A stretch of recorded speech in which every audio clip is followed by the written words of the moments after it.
Bonjour à tous et à toutes, ravi de vous retrouver, pour ce nouveau live, en direct des bureaux, hein. On est retourné au bureau chez 5 €. Donc on va faire cette nouvelle émission éducative, qui concerne, tout ce qui est modération sur le site. Alors j'ai voulu, un petit peu vous faire rentrer dans les coulisses du site, pour que vous en appreniez un peu plus sur notre travail au quotidien. Comment on, modère, les microservices que nous recevons, pardon, enfin en tout cas que vous nous envoyez. Comment aussi, nous traitons, tout ce qui est demande de virement, comment nous traitons les vérifications d'identité.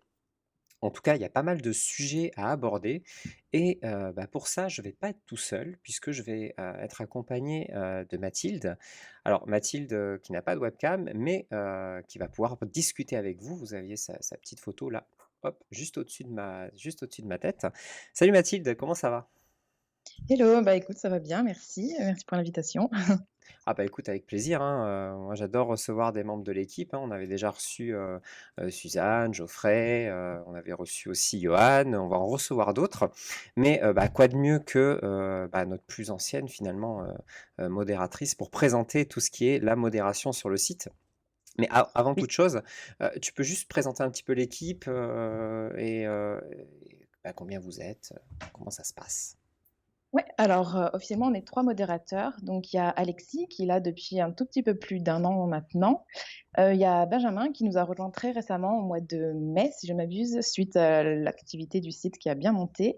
Mmh. Et donc, moi, Mathilde, qui suis là depuis, 1 an et demi maintenant. Notre travail, nous, se répartit en fait, on se tous les 3, on se répartit le travail sur 7 jours. Il y a toujours un modérateur tous les jours. On essaye de couvrir la plus grande plage horaire possible, ça arrive qu'on soit là parfois jusqu'à 22 heures le soir. Mais même si on est 3 modérateurs officiellement, on a quand même un coup de main d'un petit peu toute l'équipe. Tout le monde participe un peu à sa façon, heu, que ce soit les développeurs, au marketing, un peu tout le monde. C'est ça. Bah, puis même, hein, moi-même, quand c'est par exemple, un jour férié où tout le monde est en repos, Geoffrey aussi, est là, sur le support ou à traiter, pas mal de demandes. C'est vrai que tout le monde met la main à la pâte parce qu'il y a énormément de travail.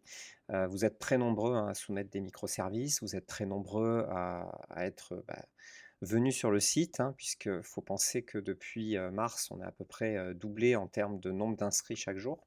Donc c'est sûr que ça fait beaucoup de travail et donc 1 chose, j'avais envie déjà de commencer par, le traitement des, microservices, donc qui est notre première partie et pour ça, on va vous faire un petit exemple, de comment, ça fonctionne chez nous.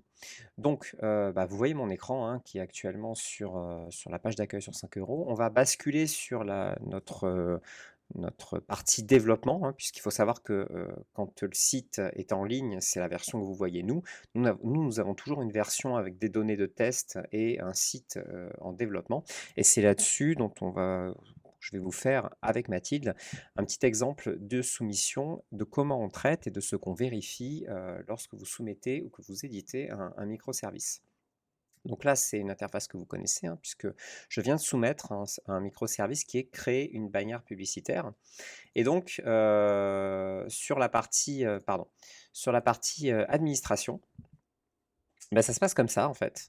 Vous avez, je vais peut-être laisser Mathilde expliquer, hein, je pense que c'est le mieux. En fait, on a toutes les données, hein, qui arrivent chez nous. On a exactement ce que vous mettez, hein, que ce soit en titre, en texte, en consigne de réalisation. On a même quelques données, sur votre compte et donc Mathilde, quand on reçoit un microservice, comment ça se passe? Déjà, comment on les traite? Est-ce qu'on les traite dans l'ordre, dans le désordre? Comment ça se passe? Alors oui, en fait, on a 3 parties sur le côté. On a les nouveaux ce qu'on appelle les nouveaux modifiés, donc c'est quand vous faites vos retours quand on vous a fait un retour de modération et que vous faites vos modifications et les modifiés, c'est quand vos microservices ont été validés par l'équipe de modération et que vous décidez de modifier votre image, un bout de texte et cetera. Ils remontent dans cette catégorie. Donc les 3 cas sont bien différenciés et pour les nouveaux, évidemment, ils arrivent dans l'ordre et donc on les traite, dans l'ordre. Heu, du coup, là, quand on est sur, l'interface microservice, on regarde tout dans l'ordre. exemple, on va regarder si, il est renseigné correctement. Vous, de votre côté, quand vous l'écrivez, normalement, vous avez «je vais» et pour 5 € qui est, déjà, mis automatiquement, donc vous ne devez remplir que la partie au milieu. On vérifie que c'est correct, que vous n'avez pas mis la phrase en entier et cetera. Ensuite et que ça correspond bien, à votre, prestation de base pour 5 € justement, ce qui est très important aussi. Pour, la catégorie, donc on peut voir les catégories que vous avez choisies. Après généralement, nous, on remet les bonnes. Des fois, vous en mettez plusieurs et en fait, il n'y en a qu'une seule qui est bonne. C'est nous qui avons un peu le dernier mot là-dessus, du coup, pour éviter qu'il y en ait des microservices un peu partout qui se baladent dans toutes les catégories, que ça soit plus simple, pour les clients de s'y retrouver ensuite. Ensuite, on a, la description. Donc là, on peut, c'est, bah, toute la partie, la rédaction de votre microservice. Heu donc là, et bah, on vérifie qu'il y a tout ce qu'il faut, que vous avez bien, mis ce que vous faites pour 5 €, que vous avez bien délimité, si vous avez mis des options, que vous les avez bien détaillées et cetera. En gros, on suit, ce que tous les conseils qu'on vous donne. Quand vous allez, soumettre un microservice, vous pensez que, sur la partie droite, il y a, quelques aides, hein, pour vous aider là. Vous voyez que là, il y a des petites aides et on a aussi bien sûr la question de la FAQ sur comment rédiger un microservice qui est, bah, la plus complète possible et qui détaille chacune des parties. Donc tout ça, bien entendu, on va le vérifier. C'est ce qu'on fait, c'est ce qu'on fait en premier et ça résume bien sûr le texte de votre description. Ensuite, il y a les consignes de réalisation. Bon, nous, on appelle ça instruction parce que c'est notre vieux terme, hein, mais ça s'appelle des consignes de réalisation. Oui, voilà, donc on vérifie qu'elles sont bien renseignées, si elles sont nécessaires uniquement. Si elles sont pas nécessaires, comme vous le savez de votre côté, vous avez une petite case à cocher pour les enlever. Ensuite, vous avez les tags. Donc de votre côté, c'est mots-clés, il me semble que c'est indiqué. Tout à fait. Heu, voilà, donc on vérifie qu'ils sont bien tous séparés, mot par mot, que vous n'avez pas ajouté de petits hashtags parce que des fois, ça arrive que par réflexe, vous les ajoutiez. Heu, le délai de livraison, bon après ça, tout ça, c'est, on vérifie que ce soit cohérent avec ce qui est annoncé, que ce soit possible aussi et cetera. La livraison express, bah, si vous en avez parlé, on vérifie que ce soit possible. Par exemple, heu, si vous avez mis un délai de livraison de 1 jour, bah, vous ne pouvez pas mettre une livraison express parce que le délai minimum est déjà de 1 jour de toute façon. C'est Donc on ça. vérifie toutes ces choses, ouais. Et ensuite, bah, vos options, on vérifie, que si vous avez évoqué des options dans votre description, on vérifie qu'elles sont bien ajoutées, qu'elles sont toutes là, qu'elles sont cohérentes. Qu'il y a toutes les infos, que le délai est cohérent parce que si par exemple vous avez annoncé une option qui dure 30 jours, on vérifie bien que le délai vous avez mis 30 jours, heu, voilà. Et pour, la vignette ensuite, on vérifie que, vous avez bien mis encore une fois quelque chose qui est en rapport avec votre microservice et pas une photo de vous par exemple, parce que du coup, bah, ça n'illustre pas, ce que vous faites. Le but étant que le client quand il est sur la page du microservice, qu'il regarde, il puisse tout de suite juste à votre vignette comprendre ce que vous proposez en fait. Donc là typiquement, ça sera pas bon. C'est ça. Heu, voilà. Et donc, bah, Et si c'est pas bon, justement, si c'est pas donc bon, ce qu'on va faire, hein. ouais, donc si c'est pas bon, nous sur le côté, voilà, on a les différents statuts. Si c'est tout bon, on active directement, sinon on refuse. Et là, donc vous voyez, il y a des petits mots, en orange qui en fait Alors là, correspondent à des c'est des tests, hein. Nous, oui, on a des vrais mots, dans notre interface, hein. Comme je vous ai dit, ça, c'est une interface de test. C'est normal que ce ne soit pas les mots différents, mais on a des refus qui sont pré-remplis, en fait. Donc, il suffit, en fait, de cliquer dessus et hop, ça remplit automatiquement des raisons donc pour qu'on aille plus vite. c'est ça. Donc ça, c'est quand c'est des raisons, génériques et puis après quand il y a besoin de personnaliser, bah, c'est nous qui tapons en essayant d'expliquer ce qui ne va pas, qui posons des questions quand on comprend pas quelque chose et cetera. Alors, il faut Et après, ben, comprendre, ouais, vas-y. il faut comprendre que, je complète par ce que tu as dit, c'est que, on essaie d'être le plus précis possible sur les raisons, de bah, pour lesquelles on va pas, accepter un microservice, hein, puisqu'il faut savoir qu'on en accepte à peu près enfin, on en refuse à peu près 3 sur 4, hein, la première fois. Ouais. Pourquoi? Parce qu'il y a énormément de choses à vérifier et quand on va faire un retour, on doit le faire assez vite. C'est-à-dire qu'on a à peu près, pour vérifier tout ça, 1 minute à allez, 1 minute, je dirais, pour, correctement vous lister les choses qui ne vont pas et vous faire le retour le plus précis possible. Parce que derrière, il y a de nombreux microservices qui attendent aussi, des retours et notre modération. Et c'est vrai qu'un nouveau microservice, on n'aime pas que ça attende plus de 3-4 heures, grand max, dans notre modération. Donc on Oui. essaie d'aller le plus vite possible. C'est pour ça que des fois, vous allez peut-être vous retrouver avec une raison qui n'est pas ultra précise, mais c'est aussi parce qu'on n'a pas trop de temps. Voilà, Ouais, c'est ça et donc votre à 4 heures, c'est pour la journée. Évidemment, la nuit, bah, on n'est pas là, donc il faut patienter un petit peu plus. c'est ça, c'est exactement ça. Et donc là, qu'est-ce que je vais faire? Je vais refuser ce microservice. Hop, donc je clique sur refus. Donc à ce moment-là, il est refusé, hein, nous de notre côté, voilà, ça a été traité. Si je retourne, sur, l'interface sur lequel donc sur la vôtre, hein, sur l'interface que vous voyez régulièrement, à ce moment-là, vous allez avoir, le refus, si, le site veut bien me l'afficher. Comme je suis sur le serveur de test, c'est vrai que c'est un petit peu plus long que la normale, donc c'est tout à fait, normal. Voilà, donc là, il y a bien marqué la raison du refus que vous avez aussi reçu par mail et qui vous invite à corriger votre microservice. Donc dans ces cas-là, qu'est-ce que vous faites? Vous allez le corriger. Apparemment, c'est la photo, hein, qui n'allait pas. Mais c'est pas grave, je vais la laisser, c'est pas très important. Je vais peut-être juste rajouter un peu de texte, je vais changer les consignes, voilà. Je vais faire, un petit peu de mise à jour et je vais cliquer sur mettre à jour. À ce moment-là, le microservice a bien été édité et donc il est de nouveau reparti en relecture, sur notre modération. Et donc là, Mathilde, il se passe quoi de notre côté? Donc là, c'est à ce moment-là que le microservice remonte dans la deuxième catégorie, donc ce qu'on appelle les nouveaux modifiés. On retourne dessus et on va pouvoir voir, en fait, absolument tous les changements que vous avez faits.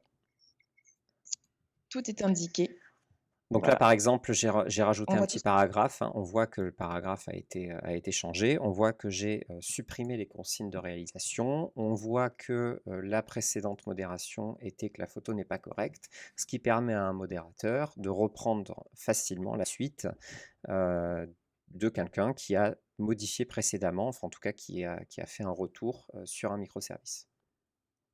voilà et c'est pareil pour les options, les images, on a un petit texte différent en rouge qui nous indique qu'il y a eu quelque chose d'ajouté ou de changé et cetera. Et donc, là, après, c'est pareil, soit ça part en refus, soit, c'est définitivement, activé et donc, à ce moment-là, moi, par exemple, je peux l'activer et hop, à ce moment-là, il disparaît de notre modération et pour vous, il sera donc, définitivement activé et il sera en vente, en fait. C'est Voilà un petit ça peu et comment ça se passe. pour, ceux qui se demandent aussi, quand vos services sont désactivés, ça peut arriver parfois. C'est généralement quand on vous a fait plusieurs fois le même retour de modération qui n'a pas été pris en compte. Au bout d'un moment, on vous avertit en vous disant: «Il faut que ça soit pris en compte, sinon le service sera désactivé et au prochain passage, malheureusement, si rien n'a été modifié encore une fois, c'est désactivé». Et donc là, voilà, j'ai désactivé le microservice. Vous aurez le microservice qui est comme ceci. Donc là, vous ne pourrez plus rien faire, hein, vous ne pouvez plus rentrer dessus, vous ne pouvez plus le modifier. La seule chose que vous pouvez faire, c'est le supprimer. Et bien entendu, comme l'a expliqué Mathilde, on fait ça quand un microservice revient trop souvent en modération. En général, c'est que le vendeur ne nous écoute pas et donc on ne peut pas passer, plus de temps à expliquer les choses malheureusement. On aimerait bien, mais on ne peut pas. Quand les retours sont assez précis, quand on juge que c'est un petit peu de la mauvaise foi du vendeur, on décide à ce moment-là de désactiver le microservice.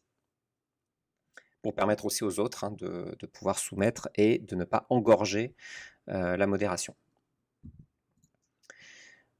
Voilà, je crois qu'on a fait le tour, hein, en tout cas de tout ce qui est, le traitement des services et j'ai envie de dire qu'on va partir sur la seconde partie, de notre live qui est la partie KYC, KYB. Alors sous ce terme, barbare, en fait, ça veut dire Know Your Customers et Know Your Businesses. Donc c'est en fait tout ce qui est vérification, d'identité et donc là, ça se passe, dans, Mon compte vendeur, Mathilde, peut-être que tu veux, résumer, rapidement les niveaux et comment se passe, cette fameuse vérification d'identité? Voilà, alors pour devenir vendeur, du coup, pardon, vous devez avoir, le niveau 1 obligatoirement. Le niveau 1 vous permet, de retirer, par exemple, votre argent, par contre, uniquement, sur PayPal et Payoneer. Mais voilà, il est accessible facilement, vous soumettez juste votre document d'identité. Les règles concernant les documents, d'identité sont assez souples pour celui-là, étant donné Tout que à c'est fait. juste nous qui faisons, la vérification, voilà. Heu, Après si, vous voulez, retirer, par exemple sur, votre compte bancaire directement ou accéder ensuite au niveau 3, vous êtes obligé de passer par le niveau 2, qui est là un peu plus strict, étant donné que votre identité sera vérifiée par un organisme tiers, donc les conditions ne sont pas les mêmes. Et ça vous permet aussi, si vous êtes une entreprise ou un auto-entrepreneur, vous allez devoir soumettre notamment vos documents, professionnels, donc un cabis et cetera, ce genre de choses, et qui vous permettra, si le niveau 2 est validé, d'accéder, bah, au fameux niveau 3, si vous avez toutes les conditions, évidemment, donc le nombre de commandes, l'abonnement et cetera, et une offre plus, et qui vous permet d'avoir le petit badge. Exactement et donc pour ça, ça se passe dans, mes coordonnées, et dans vos coordonnées, alors tous pareil, hein, tout ça, c'est des données, complètement, bidons. C'est là où on va, vous demander, l'ensemble des pièces, qui sont nécessaires. D'ailleurs, on va mettre à jour ce petit formulaire, pour que ce soit encore plus facile pour vous. Mais normalement, si vous suivez l'ensemble de ce qui est requis, des conditions, ça devrait être assez simple. Et donc nous, on intervient en fait surtout, donc quand il y a des pièces d'identité qui ne sont pas assez claires, qui sont mal reconnues par le système ou, avant de les soumettre, donc au niveau 2 à notre fameuse, autorité indépendante, on va vérifier, l'ensemble des documents d'identité que vous nous envoyez. On ne va pas les stocker, on va juste les vérifier, pour après les envoyer, directement, à l'organisme tiers, qui est en fait une banque, hein, tout simplement, et qui va donc nous retourner si, bah, vous avez l'autorisation, de retirer en SEPA et qui va en même temps donc valider votre niveau 2. Donc il est possible, hein, qu'il y ait des retours qui soient faits. S'il y a des retours qui sont faits, à ce moment-là, ils seront, notés dans, votre compte vendeur. Vous aurez une erreur, et on vous invitera à, resoumettre, le document d'identité, correctement. Donc ça prend aussi pas mal de temps, hein, puisque, il faut vérifier, l'ensemble de vos données, votre nom, votre prénom, votre date de naissance, si le document est correct, s'il est en relation avec votre pays. Ça demande quand même, voilà, beaucoup d'implications et ça nous prend pas mal de temps sur la journée, Mathilde aussi, hein. Ouais, ouais, ouais, ouais, ouais. C'est pour ça que c'est important de bien lire les formulaires qui vous indiquent, quelles pièces vous devez envoyer, si c'est recto verso, si vous êtes professionnel, quel document, qui permet déjà pour vous d'être validé, bah, du premier coup et beaucoup plus rapidement finalement. C'est exactement ça. Et donc, bah, on va passer à la dernière partie du live qui est, les méthodes de retrait. Parce que ça aussi, on va, les regarder, assez précisément, surtout quand vous retirez pour la première fois. Heu, En fait, on a donc des obligations, hein, qui sont légales.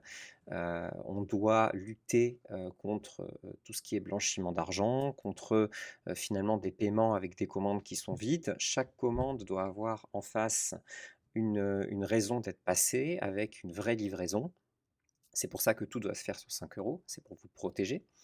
Et donc, chaque demande de virement et donc chaque argent qui sort de 5 € doit, être correctement traité et justifié. Donc, on se doit, de, vérifier correctement, les demandes de retrait et surtout, Mathilde, on doit vérifier un petit peu plus précisément quand c'est la première fois. C'est ça, alors généralement déjà il faut savoir qu'en principe il y a un délai, on a dit qu'un délai de traitement de 5 jours maximum, mais généralement, quand c'est pas la première fois, c'est dans la journée, et quand c'est la première fois, c'est dans les 3 jours maximum généralement. On arrive à tenir ce rythme-là. En effet, si c'est la première fois, il faut qu'on vérifie plusieurs choses. Hem, Déjà, on va vérifier, par exemple, si vous faites, un retrait, que ce soit, PayPal ou un compte SEPA, si l'adresse du compte PayPal nous semble suspecte, si le nom, avec lequel vous retirez sur un compte SEPA, nous semble cohérent ou suspect. Si on a des doutes, s'il y a des choses qui nous semblent bizarres, on n'hésitera pas, à vous contacter, à bloquer le retrait, vous contacter, savoir si c'est bien vous, si tout se passe bien, si c'est normal et cetera. Mmh. Même si vous recevez déjà automatiquement un mail, par exemple, dès que vous changez de méthode de retrait qui demande si c'est bien vous, par sécurité également. On va vérifier, que si par exemple, si c'est votre toute première demande, on peut avoir un outil qui nous permet aléatoirement, de vérifier, certaines commandes pour s'assurer que tout se passe bien, que toutes les règles, du site sont respectées, heu, que tout est normal en fait, que tout se passe bien. Si c'est pas le cas, on n'hésitera pas non plus à vous contacter pour vous dire: «Attention», toujours dans le but, en fait, de vous protéger, de vous assurer que vous ne sortez pas du site, si le client essaye de vous faire communiquer ailleurs ou ce genre de choses, pour vous C'est assurer une exactement ça, protection. Voilà. exactement ça. Heu, Et donc, pour ça, hein, quand vous faites une demande de virement, heu, une fois donc que vous l'avez créé, donc là, hein, je suis dans la page portefeuille, quand vous cliquez sur «Faire une demande de virement», à ce moment-là, vous avez soit les précédentes, méthodes de retrait qui sont indiquées, soit vous pouvez ajouter une nouvelle méthode de retrait et vous mettez le montant à indiquer. Une fois que la demande de retrait donc est partie, en fait de notre côté, à ce moment-là, vous pouvez, en cliquant sur «Voir le détail», dans «Revenus retirés», alors là, il y en a pas, hein, puisque j'en ai pas faites, mais vous pouvez voir donc celles qui sont en attente ou celles qui sont validées. Et donc, Mathilde, ça correspond à quoi ces deux sections? alors, en attente, ça va être quand vous avez fait votre demande et qu'elle n'a pas encore été traitée par notre équipe. Donc dans ce cas-là, il ne faut pas nous envoyer des mails pour nous dire: «J'ai retiré, qu'est-ce qui se passe? Il se passe rien?» et cetera. C'est normal, ça va être traité, il y a pas de souci, on les voit tous. Et validé, c'est quand, nous, on est passé dessus et qu'on a accepté votre virement. Dans ce cas-là, il est validé et vous le recevrez. Si c'est sur PayPal, il arrive quasiment immédiatement. Sur un compte bancaire, ça peut prendre 2 à 3 jours ouvrés, selon les délais de votre banque et cetera. Et Voilà. Payoneer, c'est un peu plus long, je crois. Payoneer, c'est pareil, ça dépend. Ils ont pas mal de vérifications aussi, surtout si c'est la Ouais. première fois que vous disons, retirez de l'argent via Payoneer. Ils vont aussi vérifier de manière un peu plus, détaillée que, les sommes sont correctes, qu'il y ait rien en tout cas d'illégal ou ce genre de choses. Alors on leur passe pas du tout le contenu des commandes, hein, mais c'est eux qui vont faire les vérifications de leur côté par rapport à la validation du compte. Voilà, donc il y a beaucoup, beaucoup de choses qui sont vérifiées. Bien entendu, on essaie de respecter au maximum la vie privée et tout ce genre de choses. Donc les contrôles se font aléatoirement. Il y a beaucoup de mises en garde qui sont faites par notre équipe de modération. On essaie, que ce soit le plus carré et le plus clair possible. Mais, comme vous le voyez, les choses ne se font pas d'elles-mêmes. Il y a beaucoup de travail qui est fait derrière et c'est surtout ça que, avec Mathilde, on voulait vous montrer aujourd'hui. Que 5 euros c'est pas automatique, qu'il y a beaucoup de gens derrière qui travaillent pour vous, qu'on y passe beaucoup de temps, beaucoup d'énergie, et donc c'est vrai que des fois, il y a peut-être des choses qui sont un peu longues, mais vous voyez qu'il y a des raisons derrière qui sont là, et c'est toujours, pour vous, en tout cas, qu'on fait ça, et pour votre protection. Donc les règles qu'on met, les choses qu'on écrit, sur les formulaires et en tout cas qui sont écrites aussi dans la fac, sont importantes. Si vous avez la moindre question, n'hésitez pas de toute façon, à nous contacter, hein. Tout en bas du site, vous avez toujours la partie, «Écrivez-nous» où vous avez des liens vers la FAQ, mais vous avez aussi la possibilité donc de nous contacter directement. Hop, voilà. Je crois qu'on a fait le tour Mathilde, à part Oui. si tu vois des choses à rajouter et qui seraient intéressants, à dire à nos vendeurs. Non, je pense qu'on a bien tout dit. Et bien dans ce cas, c'est parfait. Je pense qu'on va donc vous laisser, pour cette émission éducative. J'espère qu'elle vous aura appris, un petit peu plus sur le site et son fonctionnement. On se retrouve donc bientôt pour un nouveau live et en attendant, je vous souhaite à tous d'excellentes ventes. Mathilde, à bientôt et bon courage. Merci, à bientôt.